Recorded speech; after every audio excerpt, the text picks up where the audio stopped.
Girls primary school مسہری منور circle Kahan Balakot کے طالبات کا مستقبل تباہ ہونے لگا۔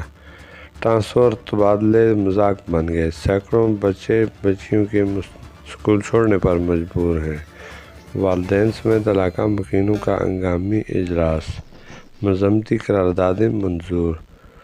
2 یوم کا ٹائم لیا تھا ڈی ای او مانسہرہ نے منور کے وفد سے ایک ملاقات پر، لیکن کئی ہفتے گزر جانے کے باوجود بھی اس پر کوئی عمل درآمد نہ ہو سکا۔ انہوں نے کہا کہ بچیوں کے مستقبل کو تباہ ہونے سے بچایا جائے اور بچوں کا مستقبل تباہ ہوتا نہیں دیکھ سکتے۔ 2 یوم کے اندر اندر اگر مطالبات پورے نہ ہوئے تو حالات کی تمام تر ذمہ داری محکمہ ایجوکیشن پر ہوگی۔ آئندہ کا لائحہ عمل 3 یوم کے اندر ترتیب دیا جائے گا۔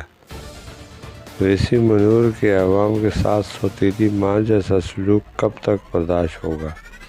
کیمرہ ٹیم کے ساتھ Mir Abdul Gulzar, D M M news, Mansehra.